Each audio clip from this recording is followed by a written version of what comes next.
Halo Sobat Gerak, balik lagi nih sama aku Clares Tahara. Di podcast Ajak Cerita kali ini kita kedatangan Nada dan Bahtiar. Nah hari ini kita akan membahas mengenai jurusan nih teman-teman, yaitu jurusan bahasa khususnya sastra Indonesia dan sastra Arab. Nah pada penasaran nggak sih? Tapi sebelum kita mulai diskusinya, kita mau kenalan dulu nih sama pemateri kita.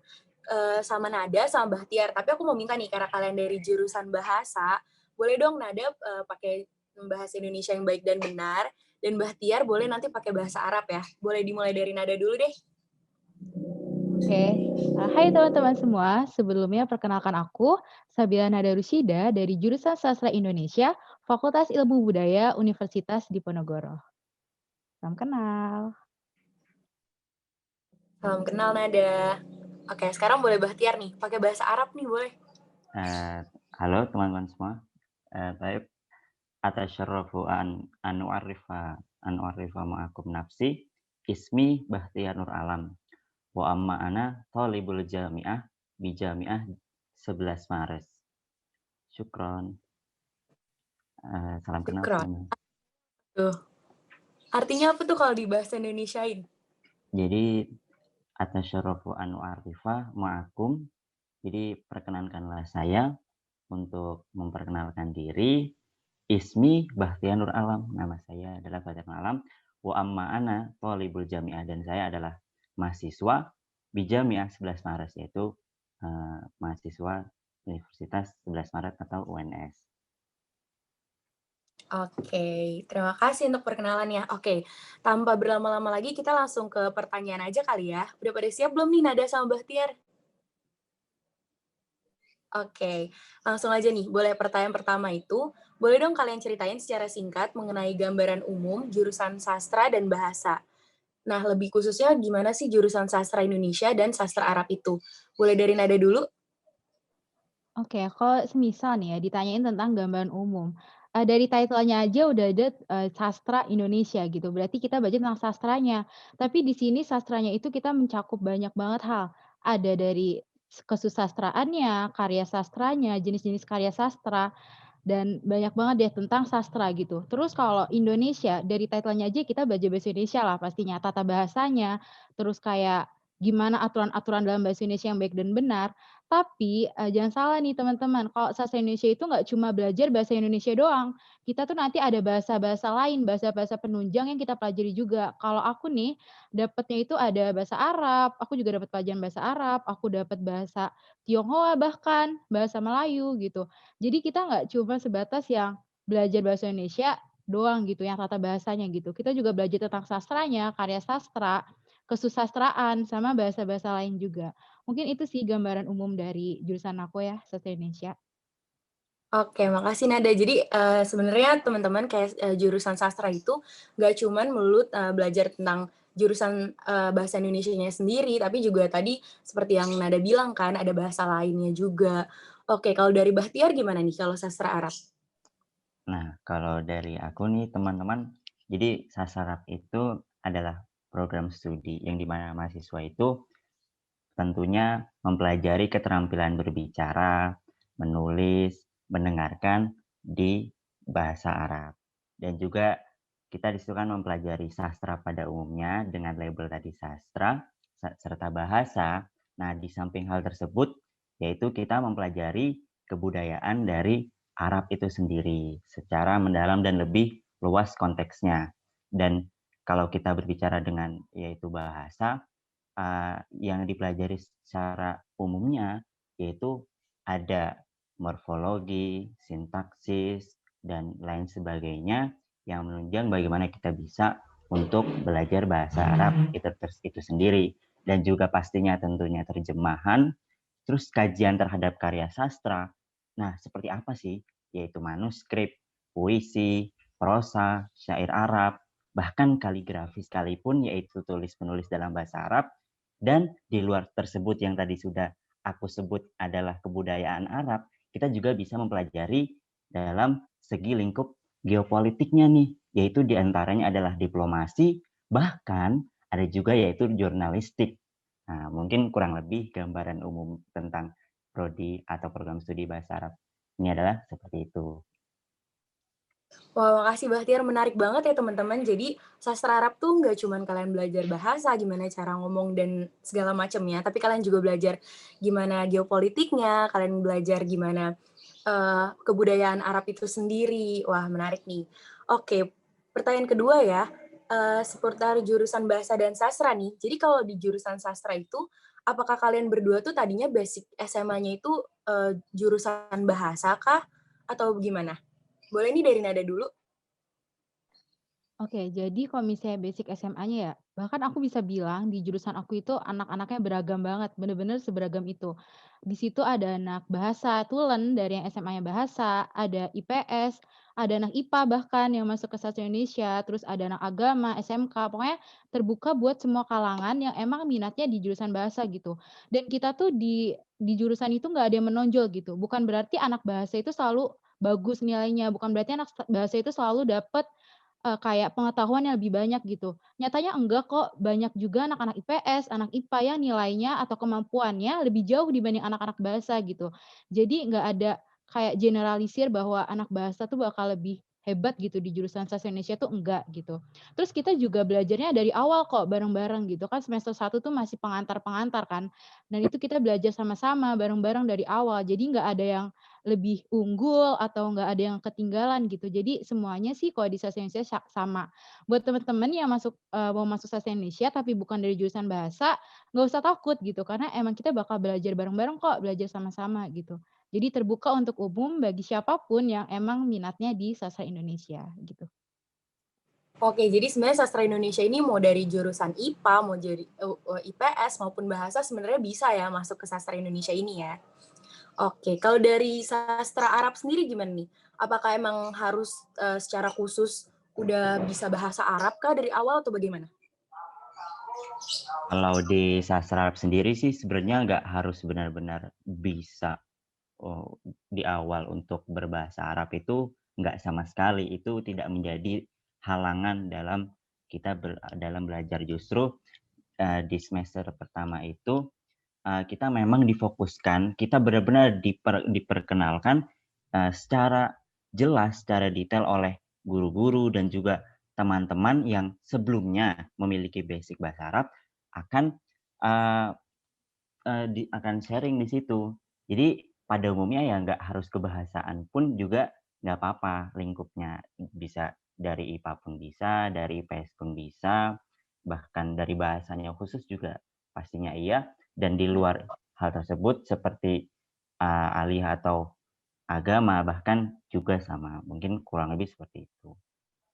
Oh ya, mungkin tadi aku lupa nanyain kali ya. Emang kalau Kanada deh. Maksudnya Nada sendiri itu dari jurusan apa SMA-nya? Aku IPS, tapi sejauh ini nggak ada struggle yang menghambat perkuliahan sih. Jadi ya lempeng aja gitu jalannya. Walaupun aku IPS ya, bukan bahasa gitu. Jadi nggak masalah kok buat yang mau masuk bahasa tapi nggak dari jurusan bahasa gitu. Oke, kalau Bahtiar sendiri dari jurusan apa nih? Nah, kalau aku sendiri sebenarnya bukan dari IPA dan juga bukan dari IPS sih. Jadi aku memang sebelumnya dari pondok dan jurusannya bisa dibilang jurusan agama. Tetapi di program studiku sendiri, di angkatanku atau kakak tingkatku bahkan itu nggak yang benar-benar semuanya itu berasal dari pondok kok. Jadi kita beragam. Dan tadi seperti aku bilang pertama bahwa ketika kita berada di dalam sastra Arab itu sendiri, kita di sana saling berbagi dari yang tadinya belum bisa sama sekali, yang tadinya sudah memiliki basic sedikit ataupun memang pernah belajar. Jadi di sana bakal terbuka seperti itu. Oke. Oke, sekarang coba kita mau ke bahas mata kuliah kali ya. Kan kalian udah menjalani nih semester 1 yang Nada di Undip, Bahtiar di UNS. Boleh dong ceritain semester 1 mata kuliahnya gimana sih? Apakah kalian tuh belajarnya emang bener-bener pure kebahasaan dan sastra atau ada kayak matematika, statistik, sosiologi dan lain-lain gitu nggak? Boleh dari Nada dulu? Oke, jadi kalau semisal ngomongin mata kuliah ya, yang tadi aku bilang sastra itu nggak cuma belajar bahasanya doang gitu, kita juga belajar karya sastranya, kita juga belajar filologi, kayak pengkajian naskah gitu. Jadi kalau emang ada sih yang tata bahasa khususnya gitu, secara khususnya itu kayak linguistik kan di situ. Kita belajar tentang bagaimana penataan bahasa, tata bahasa yang baik dan benar, sampai bahkan hal sedetail kayak gimana suara itu keluar gitu dari dalam tubuh kita gitu, dari tenggorokan sampai keluar jadi suara itu, kita juga belajar seperti itu gitu. Nggak cuma yang SPOK, terus kalimat-kalimat segala macam gitu, enggak cuma itu. Terus kita juga belajar, sastra atau ya sastra gitu. Kita belajar tentang sastra klasik, sastra modern, jenis karya sastra, puisi, prosa, drama gitu. Kita amati semuanya karya sastra. Bahkan sampai sinetron aja itu bisa jadi salah satu objek penelitian di sastra Indonesia loh. Jadi menurut aku tuh ya kalau ngerjain tugas di sastra Indonesia tuh menyenangkan banget sih. Kita disuruh nonton film, disuruh nonton kayak dengerin lagu, baca novel, kayak nggak ada beban sama sekali gitu ya kalau menurut aku. Karena kita juga belajar dari sastranya gitu. Terus kita juga belajar naskah-naskah kuno nih, gimana kita menerjemahkan bahasa-bahasa Melayu, aksara-aksara Jawa, aksara kuno gitu. Kita juga belajar tentang itu gitu. Jadi nggak sebatas hanya cuma bahasa Indonesia doang, yang SPOK, kalimat-kalimat gitu enggak sih. Lebih banyak prakteknya, kayak yang tadi aku bilang ya, meneliti film dan segala macamnya, dan itu menyenangkan banget sih menurut aku, karena nggak sebatas cuma bahasa doang yang teoritis gitu. Ada hal-hal menarik banget di dalam sebuah karya sastra yang kita teliti gitu. Itu sih mungkin yang sejauh ini dipelajari. Oke, berarti tapi kalau mata kuliah wajibnya sendiri tadi yang kayak aku bilang kayak ke IPA atau IPS-nya itu masih ada nggak sih sebenarnya di jurusan sastra Indonesia? Kayak matematika gitu ya? Ada nggak pelajaran menghitung gitu? Iya, maksudnya kayak ya mungkin teman-teman kan, bertanya-tanya nih, ada nggak sih masih hitung-hitungan di sastra Indonesia atau pelajaran sosiologi kah? Masih ada nggak? Oke, jadi kalau teman-teman yang mau masuk sastra dengan tujuan menghindari matematika itu salah sih menurut aku ya. Karena bahkan aku yang semester 1 aja udah dapet yang namanya perhitungan. Itu tuh di mata kuliah filologi kita kan mengkaji naskah ya, dan naskah itu tuh banyak maksudnya tahunnya beda-beda gitu, nggak semuanya tahun Masehi. Jadi kita harus mengkonversi nih tahun-tahun dalam naskah zaman dulu ke tahun Masehi gitu. Dan konversi itu kan butuh hitung-hitungan kan pastinya. Jadi ada rumus-rumus tersendiri gimana cara mengkonversi tahun-tahun gitu ada. Terus kalau untuk statistika sendiri bahkan nanti aku dapat kok, matkul statistika gitu. Jadi masih ada ilmu matematikanya gitu ya berhitungnya. Tapi kalau misalnya untuk ilmu terapan yang soshum ya, IPS itu juga dapat gitu. Aku juga belajar kok sosiologi karena nanti ada peminatan sosiolinguistik. Terus aku juga belajar kok, psikologi karena aku ada peminatan nanti psikolinguistik gitu. Bahkan aku juga belajar sejarah gitu, karena aku belajar filologi di mana itu tuh berkaitan erat banget sama yang namanya naskah-naskah kuno gitu. Kita juga belajar sejarah. Jadi ilmu-ilmu soshum yang ada di SMA gitu, nggak bakal hilang kok. Jadi masih diterapkan juga gitu. Nggak bakal mentang-mentang masuk sastra, semua ilmu soshumnya hilang gitu, enggak sih. Masih kepake. Oke, makasih Nada buat jawabannya. Kalau dari Bahtiar gimana nih di sastra Arab? Matkul wajibnya gimana? Kalau di sastra Arab, mata kuliah wajib yang sebelumnya seperti IPA atau IPS, matematika, statistik, sosiologi, dan lain-lain, itu kurang lebih udah nggak dipelajarin sih. Paling yaitu hanya sejarah, dan sejarah di sini ya tidak seperti yang dipelajarin di SMA, karena kita lebih terfokus kepada sejarah sastra, setelah itu juga ada sejarah dari, masyarakat Arab modern ataupun, yang lainnya, kurang lebih seperti itu. Dan nantinya kan karena memang kita fokusnya itu lebih ke, skill dalam mempelajari bahasa Arab itu sendiri, maka di semester awal ini, kita difokuskan atau benar-benar, bagaimana caranya bisa beradaptasi dengan bahasa Arab ini, yaitu dengan pembelajaran seperti mendengarkan, menulis, dan juga percakapan. Mungkin kurang lebih seperti itu kalau di sastra Arab. Oke, makasih Bahtiar. Oke, sekarang aku mau nanya nih pertanyaan selanjutnya. Untuk Nada nih, untuk sastra Indonesia sendiri, jadi bedanya jurusan bahasa dan sastra Indonesia secara khusus tuh apa sih, Nat? Biasanya kalau jurusan bahasa itu ada kayak embel-embelnya ya, embel-embelnya pendidikan bahasa gitu. Jadi kalau misalnya pendidikan bahasa itu emang dia tuh belajar untuk output-nya nantinya itu akan menjadi seorang guru gitu, menjadi seorang tenaga pengajar. Dan kalau misalnya jurusan pendidikan bahasa itu dia cuma belajar bahasanya doang, nggak belajar sastranya kayak ya SPOK, tata kalimat gitu-gitu doang. Sama dia tuh ada spesialisasi khususnya ilmu keguruan gitu. Jadi cuma 2 itu yang dipelajari, bahasanya sama ilmu keguruannya. Nah, kalau sastra Indonesia itu lebih luas lagi gitu. Output-nya pun juga akan beda. Kalau jurusan bahasa Indonesia atau pendidikan bahasa Indonesia itu output-nya nanti cuma jadi guru bahasa Indonesia doang kan, pengajar gitu. Sedangkan kalau sastra Indonesia itu bisa jadi sastrawan, tenaga BIPA, terus, kayak editor, pokoknya, jangkauan itu lebih luas dibanding jurusan yang pendidikan bahasa. Terus sastra ini juga belajarnya lebih banyak gitu, ruang lingkup yang dipelajarinya itu lebih banyak, kayak kita ada pelajaran bahasa sama kayak bahasa Indonesia gitu, yang dipelajari ada yang sama, cuma ada tambahannya kayak kesusastraan, atau pengkajian sastra sama filologi, naskah-naskah gitu. Kalau pendidikan bahasa itu nggak belajar sastranya, nggak belajar naskah, tapi kalau di sastra Indonesia itu kita belajar tentang itu.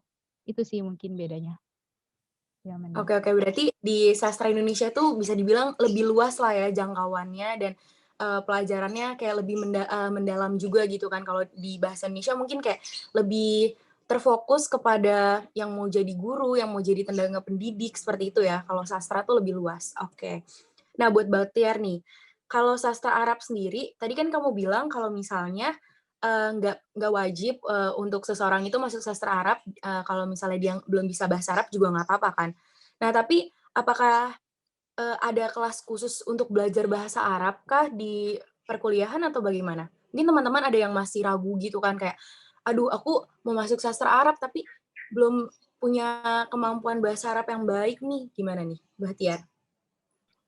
Nah, hal tersebut biasanya ketika memang seseorang masuk ke jurusan sastra Arab dan tidak memiliki dasar ataupun basic bahasa Arab itu sendiri, di perkuliahan nanti itu jadi dari himpunan program studi itu mengadakan yang namanya halaqah belajar bahasa Arab bersama. Nah, jadi uniknya itu selain kita belajar berada di dalam kelas bersama dosen, secara langsung, yaitu kita juga bisa mempraktikkan apa yang sudah kita pelajari sebelumnya bersama teman-teman lewat halaqah tersebut tadi. Bahkan juga dengan kakak tingkat yang lainnya. Karena apa? Dari situ kita bisa mengukur kemampuan diri kita, apakah kita memang yang dari awal benar-benar kita belum bisa dan kita di situ belajar bersama-sama, saling nanya-menanya, diskusi, ataupun lain sebagainya. Dan juga ada tingkat yang menengah hingga yang benar-benar ke atas. Tetapi pada dasarnya ketika kita belum mempunyai sama sekali basic untuk, berada di dalam sasaran itu sendiri, jadi jangan takut atau jangan risau, "Wah, nanti aku takutnya bakalan nggak bisa untuk berbahasa Arab nih." Enggak. Selama kita, di sini mempunyai lingkungan yang mendukung, pastinya kita akan sama-sama berprogres dan berkembang sehingga entah itu di luar akademik dan di akademik tersebut akan bisa terpenuhi atau bisa adaptasi. Kurang lebih seperti itu sih. Oke, makasih. Berarti intinya adalah, yang penting kita bisa berprogres sama-sama ya, sama-sama teman-teman yang lain untuk, mencapai, bahasa Arab yang lebih baik gitu kan. Nah, untuk, nada nih, aku mau nanya nih, kan kalau misalnya tadi Bahtiar cerita, mengenai bahasa Arab itu kan ya, dia, sastra Arab itu kan berarti mempelajari bahasa Arab kan. Nah, kalau nada sendiri itu kan sastra Indonesia. Tapi apa sih bedanya, kayak apa, perbedaan paling mendasar, apa bedanya sastra Indonesia nih yang kamu pelajari dengan bahasa Indonesia nih? Kayak kita sekarang ngobrol aja pakai bahasa Indonesia kan. Apa tuh bedanya, Nat? Kalau dalam segi bahasa ya, jelas jauh berbeda sih menurutku gitu. Kita belajar itu apa sih, mendalam gitu, mendalam yang mungkin aku bisa bilang mendalam banget gitu. Kayak misalnya gini, teman-teman tuh pernah nggak sih mikir gitu, kenapa kursi itu dinamain kursi gitu, kenapa nggak kisur atau sukir gitu? Atau teman-teman pasti pernah mikir kan, dari mana sih warna merah? Siapa sih yang buat kata-kata merah itu siapa gitu? Kenapa semua orang setuju bahwa itu adalah warna merah gitu? pasti sempat bertanya-tanya kayak gitu kan, dan di sastra Indonesia tuh kita bakal hal sekecil itu pun kita pelajari gitu. Kenapa disebut kursi, kenapa ada penyebutan kata seperti ini gitu. Terus habis itu, kita tuh emang belajar yang mendetail banget gitu, karena bahkan yang kayak tadi aku bilang juga gitu, kita tuh ngomong aja, kita belajar gimana caranya kita ngomong, bagaimana kita mengeluarkan huruf L. L itu gimana tempat keluarnya, bagaimana proses huruf L itu bersuara gitu. Jadi lebih detail aja sih dibanding bahasa yang kita pakai sehari-hari gitu. Menurut aku yang bahasa kita pakai sehari-hari itu masih sebagian kecilnya banget dari bahasa Indonesia, karena bahasa Indonesia itu luas banget sih gitu, cangkupannya luas banget. Mungkin itu sih yang mendasarnya. Oke, makasih Nada buat jawabannya. Oke, sekarang aku mau nanya sih, tadi kan kita baru bahas nih tentang semester 1 kalian perkuliahan kan di kampus masing-masing, belajarnya apa aja. Nah, boleh dong diceritain juga nih, kayak semester 2, 3, 4, sampai lulusnya itu akan belajar apa aja sih di setiap semesternya? Boleh dari Bahtiar dulu?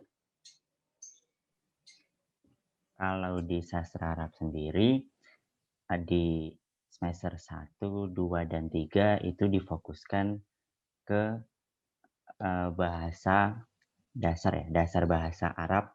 Jadi memperkuat bagaimana cara kita untuk bisa memahami, mempelajari, dan juga mempraktikkan dari bahasa Arab itu sendiri. Ketika sudah berada di tingkat atas 4, 5, dan seterusnya, itu baru mulai ada pengantar kebudayaan, habis itu juga kajian Timur Tengah. Nah, yang unik ketika di semester 5 itu jadi mulai ada peminatan atau mainstream. Nah, yaitu dibagi antara 4 nih. Yang pertama itu ada sastra, yang kedua itu ada linguistik, yang ketiga itu ada terjemah, dan yang terakhir adalah kajian Timur Tengah. Nah, di antara 4 ini kita disuruh memilih untuk kira-kira nanti kita fokusnya untuk setelah lulus itu mau kemana dari peminatan yang kita pilih di semester 5. Nah, balik lagi, kan tadi ada sastra ya di awal ya. Nah, peminatan sastra ini yaitu adalah fokus kepada pelajaran teks-teks sastra Arab, yaitu seperti syair atau puisi dalam bahasa Arab, dan juga ada nasar atau prosa bahasa Arab, dan juga ada drama nih, ada drama. Dan selain itu juga kita di situ dituntut untuk bisa mengapresiasi dan juga kritik terhadap teks-teks tersebut. Ya, nah itu kalau misalkan sastra. Terus ada lagi nih, yang kedua tadi aku sebutin ada linguistik kan. Nah, kalau misalkan peminatan linguistik itu dia berfokus kepada keilmuan bahasa Arab secara teoretis, secara mendalam yang melingkup berbagai gejala kebahasaan. Entah itu tulisan, entah itu juga lisan. Dan yang ketiga, setelah tadi ada linguistik, kita ke terjemah atau penerjemahan bisa dibilang ya. Nah, peminatan penerjemah ini berfokus kepada pembelajaran bahasa Arab terapan, yaitu diantaranya ada teori, praktik penerjemahan Arab Indonesia, Indonesia Arab, dan juga bagaimana kita bisa menerjemahkan suatu teks ataupun hal-hal yang dibutuhkan secara resmi, yaitu dengan minat penerjemahan ini. Nah, udah tadi kita bahas di fokus ketiga yaitu penerjemahan. Nah, yang terakhir nih yang seru nih, yaitu di luar kebahasaan itu sendiri. Nah, apa tuh tadi kan? Yaitu adalah kajian atau kebudayaan Timur Tengah. Nah, kalau kebudayaan Timur Tengah nih lingkupnya kalau menurut aku sih luas banget sih. Jadi di sini tuh kita tuh fokus kepada kebudayaan Timur Tengah yang meliputi aspek-aspek sosial, politik, ekonomi, dan juga kita di sini benar-benar bisa menggali wawasan dan pengetahuan mengenai kawasan Timur Tengah. Jadi sebenarnya kalau misalkan dalam secara umum gambarannya sastra Arab itu adalah Arab, tapi yang dimaksud dengan Arab itu sendiri bukan hanya negara Saudi Arabia atau Arab itu ya tadi yang aku bilang, tetapi lingkupnya adalah Timur Tengah yang dihuni oleh berbagai ragam macam negara di Timur Tengah. Jadi di situ kita benar-benar bisa eksplor ke negara Maroko, Mesir, Pakistan, dan lain sebagainya. Nah, ini nih yang menurutku ketika di semester tingkat atas, jadi mulai yang namanya kita berbeda dengan ketika kita fokus di semester 1, 2, dan 3 ketika mempelajari bahasa. Jadi bisa dibilang semester 1, semester 2, semester 3, kita harus fokus, harus semangat dalam bagaimana caranya bisa berbahasa Arab. Nah, ketika semester 4, 5, dan 6, mulai ada pelajaran atau mata kuliah di luar kebahasaan tadi. Nah, salah satunya adalah entah itu kebudayaan dan yang sudah tadi aku sebutin sebelumnya. Kurang lebih seperti itu sih kalau misalkan di sastra Arab. Wah, menarik banget nih ya. Jadi di sastra Arab tuh teman-teman mungkin nanti yang ngambil sastra Arab nih gak cuma belajar gimana cara berbahasa Arab dan kesusastraannya, tapi juga belajar gimana kebudayaan Arab itu sendiri. Tadi kan dibilang kebudayaan Timur Tengah. Jadi teman-teman tuh nggak belajar cuma yang namanya negara Arab nih, tapi negara-negara di sekitar Arab tadi kayak ada Maroko, Mesir, kayak gitu-gitu. Wah, menarik. Kalau Nada gimana nih? Kalau sastra Indonesia di setiap mata kuliah per semesterannya itu akan belajar apa aja sih? Oke, jadi kok sastra Indonesia itu juga secara garis besarnya itu ya dibagi jadi 3 peminatan. Yang pertama itu ada linguistik, di mana linguistik itu belajar tentang tata bahasa gitu, bagaimana manusia menggunakan bahasa. Jadi yang kita teliti, yang kita pelajari itu ya tentang kata, kalimat, frasa gitu-gitu. Itu juga banyak banget peminatan di linguistik itu, ada sosiolinguistik yang nantinya tuh pakai bantu ilmu sosiologi gitu. Kita melihat bagaimana kalimat itu digunakan dalam masyarakat, terus kenapa kalimat itu bisa, apa ya, maksudnya bisa timbul dan berkembang di masyarakat gitu. Kita belajar sosiolinguistik, psikolinguistik, bahkan kita juga pakai ilmu bantu psikologi ya, tentang kenapa sih orang itu bisa, apa ya, menulis seperti itu, jadi itu kita bisa baca psikis orang dari tulisannya gitu. Kita bisa baca nih gimana keadaan orang itu dari, sekadar dia menulis sesuatu gitu, yaitu kayak psikolinguistik, ada antropologi linguistik juga, terus dialektologi. Kita belajar tentang dialek-dialek yang ada di Indonesia gitu kan beda nih, bahasa Jawa dialeknya beda kan dengan bahasa Sunda gitu. Kita belajar tentang itu. Linguistik itu ya tentang tata bahasanya secara umum sih yang teoritis banget gitu ya kalau menurut aku linguistik tuh. Terus ada juga peminatan sastra, ini banyak banget juga nih teman-teman aku yang suka, tentang sastra gitu karena dia lebih ke nggak teoritis gitu, lebih bebas gitu sih belajarnya kalau, yang ngambil pengkajian sastra ya. Di situ tuh yang aku menarik gitu ya dari sastra itu ada cyber sastra gitu. Kayak emang aku belum dapat sih matkulnya, tapi dari judulnya aja cyber sastra gitu, menarik banget sih menurut aku kayak kita belajar jadi detektif juga gitu. Dosenku pernah bilang kita belajar jadi detektif tapi dalam dunia sastra gitu. Terus ada juga peminatan yang tadi itu filologi. Filologi itu ngebahas yang naskah-naskah kuno gitu.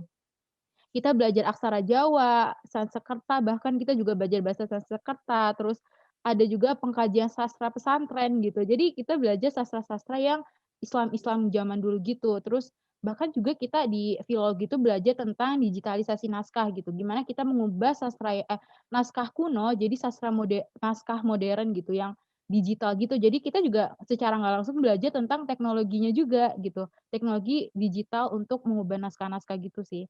Tapi nggak cuma 3 peminatan itu yang kita pelajari. Di semester 1 sampai 5 ya, sebelum peminatan itu kita dapat banyak banget ilmu-ilmu dari, jurusan lain ya menurutku, karena tuh aku dapat tentang itu juga, apa, iklan atau broadcasting. Aku belajar broadcasting, aku belajar humas juga, terus aku belajar tentang, pengkajian sinema gitu. Pokoknya banyak banget sih, dari ilmu-ilmu lain pun juga banyak, bahkan aku juga belajar tentang gender gitu. Gender dalam bahasa dan sastra, kita belajar tentang bagaimana perempuan dan laki-laki berperan dalam sastra gitu, terus bahkan ada juga kebudayaan pesisir gitu.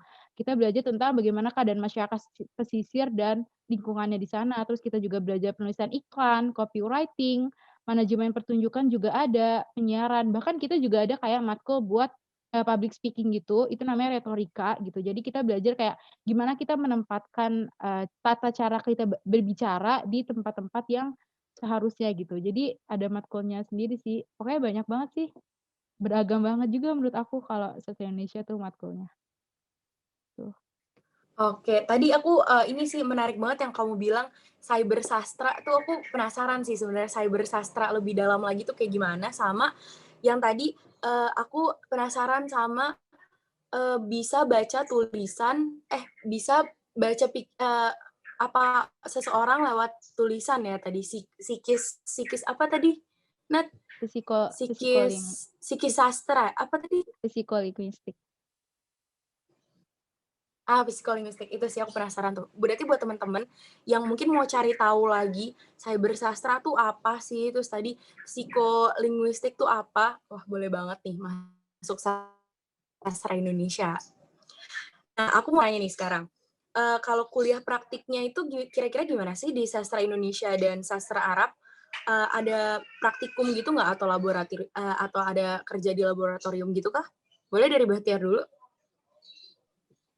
Kalau praktikum atau kerja di laboratorium sebenarnya enggak sih, karena ya kalau prakteknya itu mungkin ketika berbicara atau pelajaran muhadasah, mata kuliah muhadasah itu ada. Jadi kita benar-benar mempraktekkan seperti orang Arab ketika berbicara.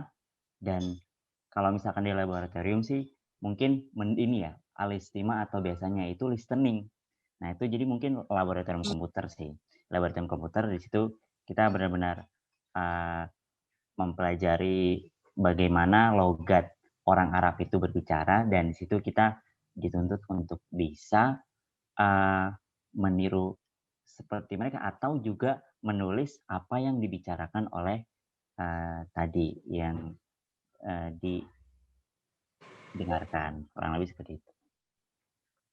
Oke, kalau ada gimana nih sastra Indonesia? Ada kuliah praktiknya nggak?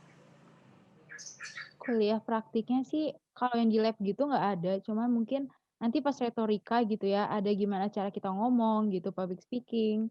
Mungkin itu aja sih, kalau praktik di lab gitu nggak ada yang praktik di lab. Hmm, Tapi kalau untuk penelitian gitu ya, untuk penelitian gitu sih ada gitu. Kita ya kayak yang tadi aku bilang gitu, kita meneliti tentang apa aja tuh bisa kita teliti asal ada media bahasa di situ. Sampai kayak sinetron pun bisa diteliti, film, lagu gitu. Kita meneliti itu gimana tata cara mereka berbahasa, terus gimana makna kata dan segala macamnya gitu. Kalau penelitian ada, cuma kalau di lab itu nggak ada sih. Nggak sampai di lab gitu. oke, berarti lebih banyak ke penelitian dan studi kasus mungkin ya kalau di jurusan sastra ini ya, bukan di lab-nya. Oke. Nah, aku mau nanya nih tentang sistem ujian. Mungkin juga teman-teman yang lagi nonton kan bertanya-tanya nih, sistem ujiannya tuh gimana sih kalau di jurusan sastra sendiri? Boleh dari Nada? Iya, kalau ujiannya itu ya tulis gitu, tulis. Tapi kalau misalnya di Sastra Indonesia itu nggak jarang banget yang namanya pilihan ganda gitu, karena emang kita tuh, apa ya, dituntut untuk kreatif gitu loh, kayak ya kreativitas gitu yang dituntut. Terus habis itu kita tuh bener-bener nggak bisa yang namanya nyontek gitu, nggak bisa yang namanya nyontek, karena emang harus pakai bahasa sendiri, kalimat sendiri gitu. Terus nggak bisa yang namanya kopas, karena dicek juga kan plagiasinya, nanti kalau ada batas maksimal plagiasinya bisa nggak lulus gitu. Jadi kayak bener-bener kita tuh harus bisa mainin kata gitu. Setiap ujian itu ya harus bisa mainin kata, ya walaupun emang cuma 5 soal, tapi jawabannya bisa sampai 5 lembar. Gitu sih. Jadi nggak segampang itu juga, maksudnya ya gitu, dituntut untuk kreatif sama bisa merangkai dan mainin kata dengan baik aja sih kalau ujiannya menurutku ya. Oke, berarti kalau sastra tuh lebih banyak ujiannya itu esai dan dituntut gimana sih, mau lihat nih, mungkin dosen mau lihat ya cara berpikir mahasiswanya gimana sih, jadi plagiarisme dan lain-lainnya juga dicek ya. Kalau di sastra Arab sendiri gimana nih? Sistem ujiannya sama nggak sama sastra Indonesia? Kalau aku di Sasarap sih ada sebagian yang lisan, jadi kita menghafal gitu ada. Dan juga kalau yang tadi aku udah bilang ya, percakapan itu juga ini sih juga benar-benar kita eee, kreatif untuk bisa misalkan kita ditentuin temanya dan kita misalkan juga ada pasangannya, dan di situ akhirnya kita membuat teks yang dari bahasa Indonesia dahulu dan diterjemahkan ke bahasa Arab, lalu kita di situ ini deh, apa namanya, berbicara, tapi jelas tentu yang dinilai itu adalah kekreatifan dalam memilih kosakata tersebut. Jadi bisa dibilang kalau yang lisan ya nggak terlalu banyak, walaupun yang sisanya tadi mungkin bisa tulis dan juga ada pilihan ganda. Kalau di sastra kurang lebih seperti itu sih. Oke, makasih Bahtiar. Sekarang aku mau nanya nih, fakta unik. Kan ada nggak sih fakta unik seputar jurusan kalian di sastra Indonesia dan sastra Arab? Ada fakta uniknya nggak? Kayak yang harus banget nih, sebenarnya yang tahu tuh mungkin cuman anak-anak jurusan sastra Indonesia dan sastra Arab sendiri. Tapi mau dibagiin ke teman-teman yang lagi nonton. Boleh deh dari Nada? Fakta uniknya apa ya? Mungkin aku bisa bilang kalau Indonesia itu orangnya bebas banget berekspresi gitu. Kalian tuh punya kebebasan yang banyak banget buat berekspresi. Kalian mau bikin karya sastra apapun, bahkan yang maaf ya, maksudnya kayak apa ya, nggak boleh dilakukan di bawah umur atau misalnya kadang, ya gitulah pokoknya bebas deh kayak mau bikin karya sastra apapun bebas, nggak ada batasannya gitu. Terus habis itu kalau misalnya di Undip sendiri ya, FIB itu sering banget dibilang fakultas ilmu bebas gitu, ya karena emang kita bebas banget gitu. Gap antara apa ya, dosen sama siswa tuh bahkan hampir nggak ada gitu. Kita ngopi bareng sama dosen itu kayak kata kakak-kakak kelas aku udah biasa gitu. Terus kita mau gimana ya, kayak mau ngecat rambut segala macam gitu. Kayak ya udah bebas, bener-bener bebas, terus kalian bebas berekspresi aja sih gitu. Mungkin karena anak sastra gitu kali ya, jadi terserah deh kalian mau ngapain gitu. Asalkan menghasilkan sebuah karya, terus kayak bermanfaat juga buat orang, dan nggak pasif aja sih, harus aktif banget kita tuh anak sastra kalau menurut mungkin itu fakta uniknya. Wah, oke berarti fakta unik sastra Indonesia tuh berarti FIB, Fakultas Ilmu Bebas ya. Berarti yang penting mau ngapain, yang penting tetap berkreasi dan berkarya ya. Oke, menarik, menarik. Kalau dari Bahtiar gimana nih? Sastra Arab apa nih fakta uniknya?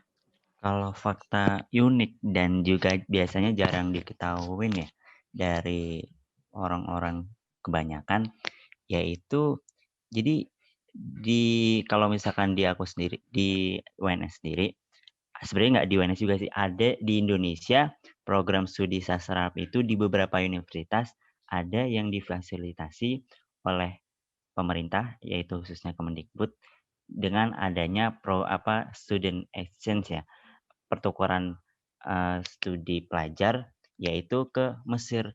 Dan ini merupakan menurut aku kesempatan yang jarang ada, karena di situ kita bisa secara langsung mempelajari dunia Arab atau misalkan kita langsung terjun di Mesir itu sendiri lewat program studi tadi. Jadi menurut aku ini sih fakta unik yang aku juga baru ngeh atau baru tahu. Dan juga kalau di Sastra itu sendiri, fakta uniknya nggak selalu yang namanya satu angkatan itu banyak banget anak dari pondok, kurang lebih bisa dibilang seperti itu. Enggak juga kok. Di sini aku bilang teman-temanku yang berasal dari SMA banyak yang benar-benar dia dari IPA, dari IPS. Jadi ya kita nggak sama sekali nggak ada yang wah aku yang paling ini kok gini gini gini, nggak sampai seperti itu. Jadi kita di sana ya dari nol lah sama-sama untuk mereview, untuk mempelajari kembali bahasa Arab atau sastra Arab itu sendiri. Gitu sih kurang lebih. Oke, berarti kalau dari sastra Arab sendiri uniknya itu tadi bisa ada kesempatan student exchange ya ke Arab sendiri dan mungkin langsung belajar terjun langsung ke sana dan juga tadi ternyata nggak banyak loh. Mungkin orang-orang berpikir sastra Arab itu kebanyakan dari pondok dan lain-lain. Ternyata enggak, banyak juga dari anak-anak SMA biasa ya.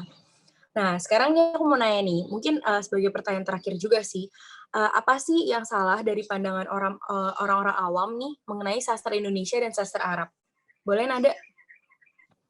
Oke, mungkin orang bilang kalau sastra Indonesia itu kerjaannya atau lapangan kerjanya sempit gitu dan terbatas. Tapi menurut aku pribadi enggak kok, banyak banget dan sekalinya kita dapat kesempatan yang emang bagus gitu, itu merupakan salah satu pekerjaan yang menjanjikan gitu menurut aku ya. Jadi, lulusan sastra Indonesia dan ini cuma boleh sastra Indonesia doang, itu bisa jadi pengajar BIPA atau, kepanjangannya itu Bahasa Indonesia bagi Penutur Asing gitu. Jadi kita nanti kayak dikirim ke beberapa negara. Mungkin kalau aku ya tertariknya ke Australia gitu. kita dikasih tempat di sana, kita dikasih fasilitas di sana, cuma untuk ngajarin orang asing itu belajar bahasa Indonesia gitu. Dan gajinya pun gede kok, sampai 15 sampai 30 juta per bulan. Itu kan sangat menjanjikan gitu kan menurut aku dan itu cuma bisa dilakuin oleh, lulusan sastra Indonesia gitu. Kalau selain jurusan sastra Indonesia itu nggak bisa buat jadi pengajar BIPA. Terus habis itu pekerjaannya juga ya luas gitu, bisa kerja di kedubes juga, kan kerja di kedutaan besar juga merupakan salah satu pekerjaan yang menjanjikan gitu kan, dan nggak cuma kedubes di Indonesia, bahkan di negara lain pun kita bisa kok, masuk ke dalam ranah sana gitu. Jadi yang selama ini orang tahu sastra Indonesia itu ya lulusnya, ya udah jadi sastrawan gitu, berkarya sebanyak-banyaknya. Padahal menurut aku ya jadi sastrawan itu bukan pekerjaan utama gitu, siapa pun bisa jadi sastrawan. Kalaupun kita kerja di kedubes gitu, kita masih bisa kok jadi sastrawan yang menghasilkan banyak karya gitu. Jadi banyak banget orang yang bilang ya sebatas sastrawan, terus penerjemah mungkin ya, terus sama kayak editor gitu, padahal luas banget sih, bisa sampai kayak go internasional dan gajinya itu, wah nggak main-main sih, gede banget pasti. Jadi jangan ragu banget nih buat temen-temen yang mau masuk sastra Indonesia, nyari job-nya itu jangan jangan ragu sih, banyak banget kalau misalkan udah masuk terus kalian tuh dikenalin gitu sama alumni, lulusan-lulusannya jadi apa, gajinya berapa, pasti pasti tertarik gitu. Jadi nggak sebatas ya sastrawan doang lulusnya. Itu sih mungkin. Oke, berarti, buat temen-temen nih yang masih ragu, yang kayak, aduh apa tuh sastra Indonesia, tadi udah dijelasin sih sama Nada. Jadi sastra Indonesia tuh nggak cuman kayak sekedar nih kita ngomong nih berbahasa Indonesia, nggak cuman kayak gitu teman-teman, tapi lebih banyak dan lebih luas lagi dan bahkan tadi kata Nada kan bisa kerja di kedubes. Oke, kalau dari Bahtiar gimana nih? Ada nggak sih, pandangan-pandangan orang awam tuh yang salah tentang sastra Arab sendiri?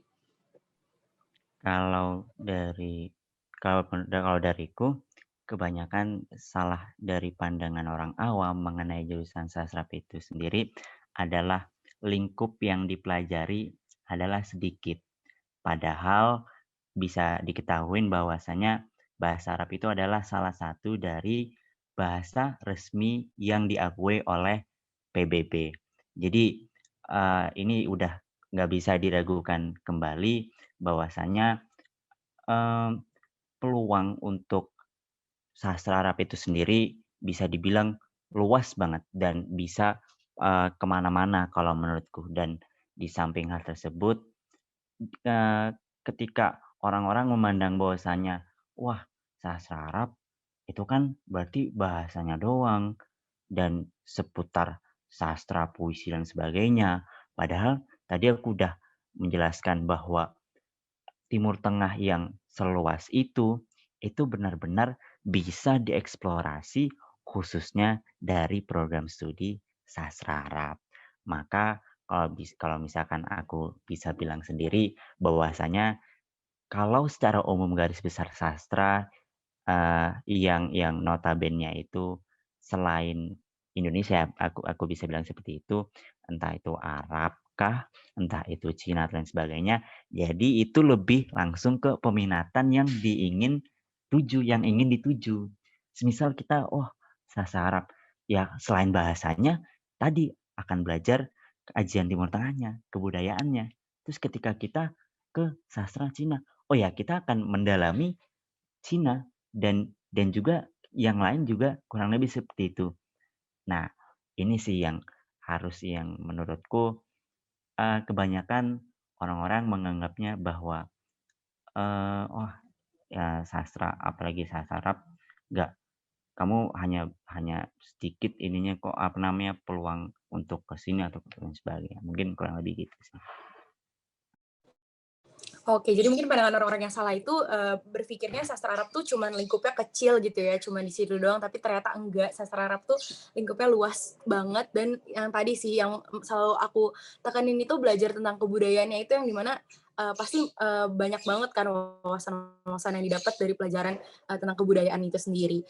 Nah, untuk diskusi kita kali ini aku mau, sedikit nyimpulin nih, jadi dari, kesimpulan tadi sastra Indonesia dan sastra Arab ini aku mau nyimpulin sih kalau misalnya, teman-teman yang dari jurusan apapun, mau bahasa, mau IPA, mau IPS, itu sebenarnya welcome banget nih untuk di jurusan bahasa dan sastra ini. Dan, kalau kalian nggak punya basic skills yang bahasa kayak bahasa Arab terlebih dahulu itu sebenarnya nggak apa-apa banget untuk masuk ke jurusan bahasa dan sastra ini. Terus juga peluang karirnya seperti yang udah dibilang Nada sama Bahtiar, kalau peluang karir jurusan sastra ini tuh luas gitu loh, nggak cuman seperti berbahasa pada umumnya, tapi kayak kita akan belajar lebih dalam lagi. Nah, oke, terakhir nih, boleh banget Nada sama Bahtiar kasih closing statement dan juga mungkin kasih semangat buat teman-teman yang masih ragu nih, aku milih jurusan sastra atau enggak ya. Kayak boleh nih kasih closing statement-nya dari Nada dulu boleh? Ya, jadi buat teman-teman yang masih ragu mau masuk sastra apa, terus khawatir bahwa sastra itu lulusannya nggak banyak jobnya gitu. Ya nggak apa-apa, kalian cari tahu dulu aja di website masing-masing univ yang ingin kalian tuju, gimana matkulnya, kalian pelajari matkulnya apa-apa aja, karena emang seberagam itu dan nggak sesempit itu.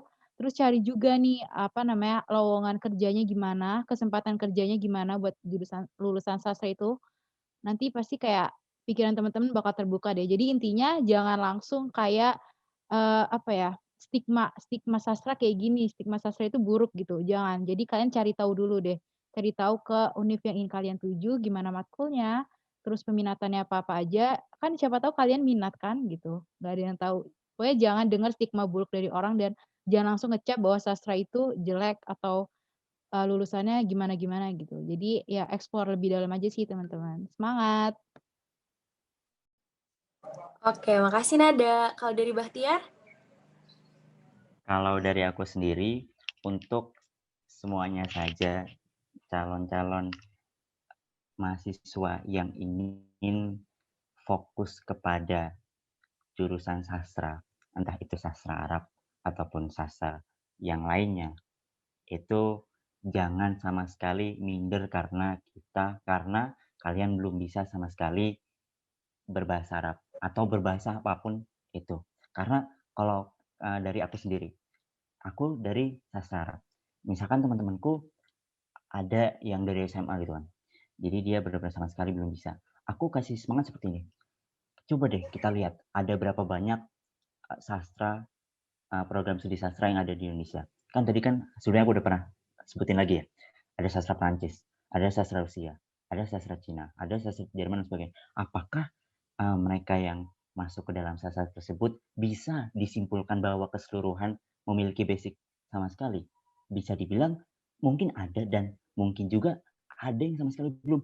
Maka bukan menjadi halangan, bukan menjadi suatu yang ibaratnya wah aku nggak bakal bisa, enggak. Justru kalau misalkan di sastra sendiri, tadi yang juga aku udah jelaskan bahwa akan ada environment, ada lingkungan, bisa dipastikan atau kita bisa berprogres di sastra Arab ataupun di sastra yang lainnya.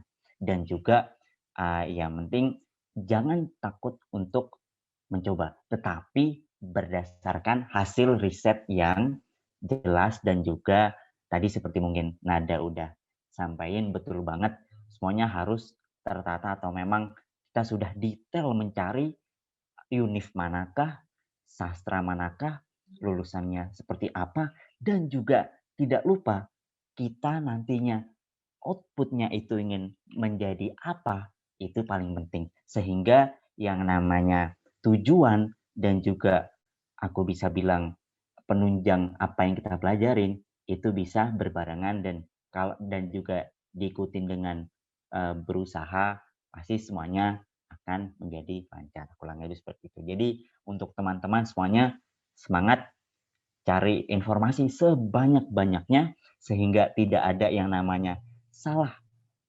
persepsi mengenai sastra secara garis besar dan juga sastra yang lainnya. Mungkin kalau dari aku cukup sekian gitu. Terima kasih. Oke, terima kasih banyak nih Nada dan Bahtiar untuk waktunya. Semangat nih kalian memasuki semester 2 perkuliahan ya. Dan semangat juga nih buat teman-teman semua yang lagi berjuang buat dapet PTN impian kalian masing-masing. Semoga diskusi kali ini memotivasi kalian dan memberikan insight kepada kalian mengenai jurusan bahasa dan sastra. Terlebih tadi sastra Indonesia dan sastra Arab ya. Aku Klares pamit undur diri dan sampai bertemu di ajak cerita berikutnya. Dadah. Udah Nada, Bahtiar. Dadah semuanya.